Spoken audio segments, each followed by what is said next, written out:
Calaroga Shark Media.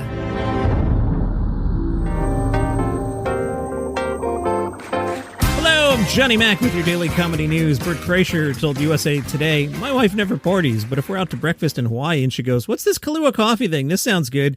It might be 8 a.m. and I have no plans for drinking, and now I'm like, all right, we're getting wasted today." It's the energy that I love about partying, the spontaneousness of it. And every friend group has that one teetotaler who never wants to go out or have fun, and the second you break their spirit, you have permission to party, which happens to be the name of his tour. Funny how that worked out. It's the Permission to Party Tour, and Bashir says he will continue to make fun of his wife, Leanne. I love my wife, but if I have a good joke where I can trash her, I do it happily. We have a rule in our relationship. If it's funny, it plays. Gary Gulman talked to Third Coast Review about the old NBC series Last Comic Standing. I used to hate that show because I was running comedy at Sirius, and people would watch it and be like, "Hey, how come you never play anything by the guy that has 8 seconds of material that I saw on TV last night?" And the answer would be, because he has 8 seconds of material.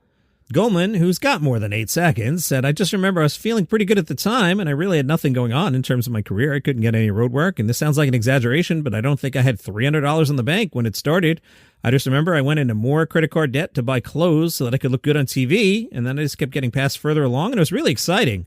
It was interesting because it gave me a touring career for about a year and a half, and then it was back to where it was. I felt like it was going back to the beginning. It was a little frustrating. I mean, most people never get to have that kind of exposure, so I was grateful for it, but it was also like, oh, it didn't set you up for the rest of life in terms of touring. Whereas it turns out it was an appearance on Conan that kind of set me up for that. Specifically, Patton Oswalt shared my appearance on Conan, where I talked about abbreviating the 50 states, and that gave me a foundation that I feel like has grown. But it was strong enough just on that I could tour the country and pay my rent every month, which is really, as you know, all we want as a comedian, to be able to give it our all and not have to split our energy and brainpower with a day job all the time, so that was really helpful. Gary talked about his current shore Grand Delinquent, saying it's a little bit of a prequel to The Great Depression, but it's a little more theatrical in that it's not all hilarious stand-up. This is some stories that are real bummers, so it was more of a challenge to perform it because our oxygen as comedians is laughter, and there's a part where it's hard to say where the audience is enjoying themselves because it's not a very funny story. It's sad, and it's just straight information rather than a joke or witty comment. So it was challenging, but not so challenging that I was overwhelmed.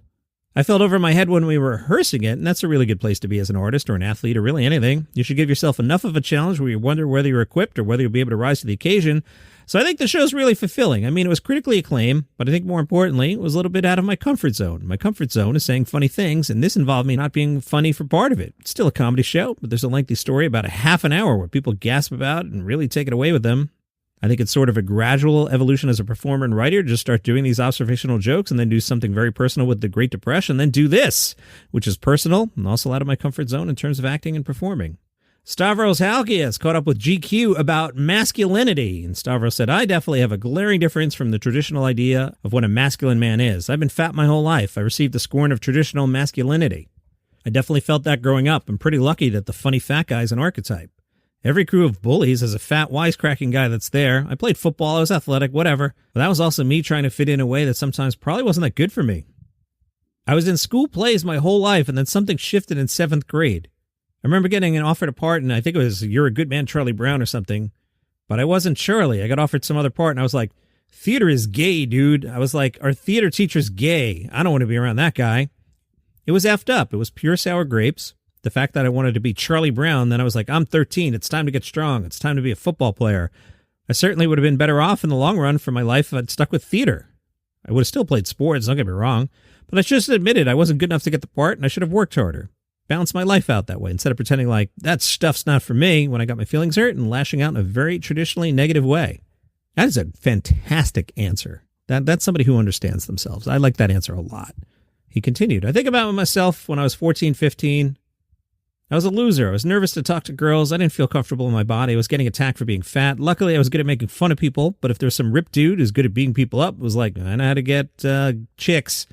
All you have to do is control women and treat them poorly. If they shot me with that Andrew Tate rate when I was 14, stuff might have been bad for me. All we had was Dane Cook CDs. Mark Norman caught up with AL.com. They were curious about one of Mark's jokes and how Mark Norman found out how Wernher von Braun and other rocket scientists who helped the U.S. reach the moon were Nazis. Mark said, for me, he was just driving around Huntsville and seeing all the von Braun signs everywhere. Then I Googled it. I was like, who the hell's von Braun? How do I not know this guy? And then the rest is history. I was blown away. And plus, when you do a gig somewhere, you need some local stuff to riff on. So that's all it was. And I said, this is perfect. It killed. You can't go wrong with Nazis. I was cooking with gas chamber and everybody liked it. Wow. And then, Huntsville is such an anomaly because, I'm from Louisiana, but everybody thinks of Alabama as like a toothless ridden state.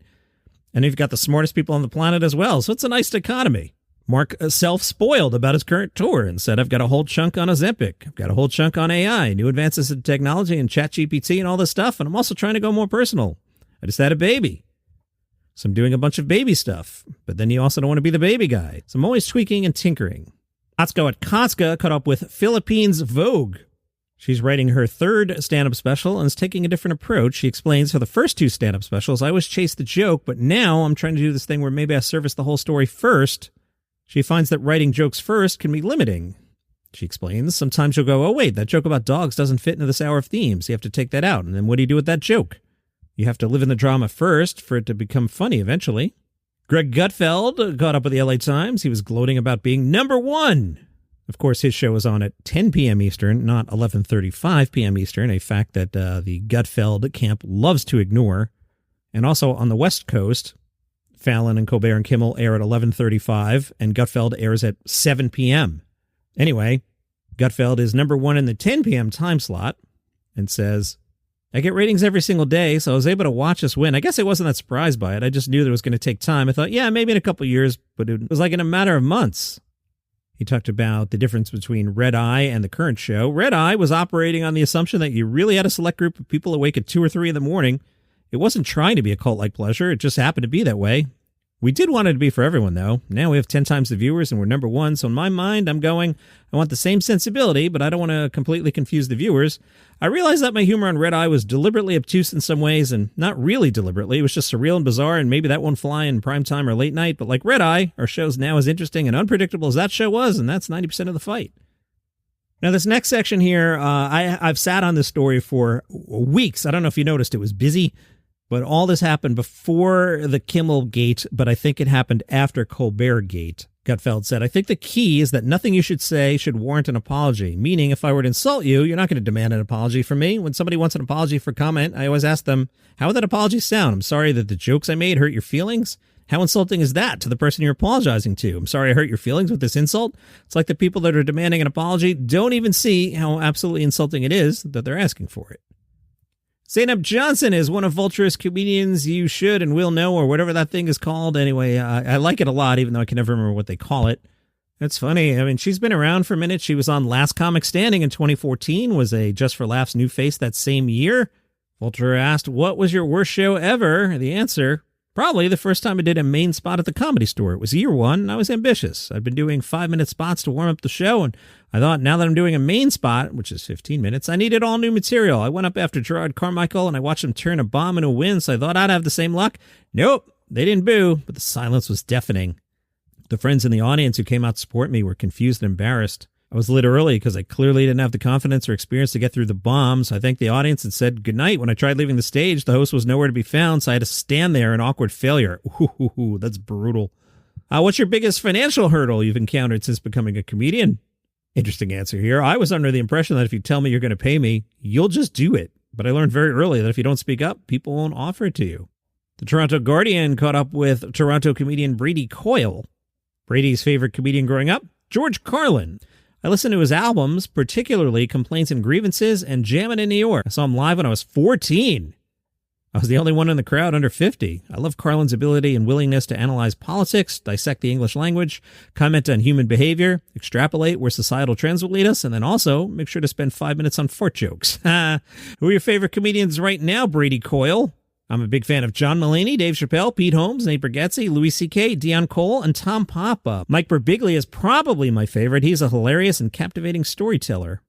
To find new comics, Brady says nothing beats seeing comedy live at the venue in person. Alternatively, I like watching full specials because it allows the viewer to get a sense of who a comedian is, and you get to see jokes they've crafted over a long period of time. And that is your comedy news for today. See you tomorrow.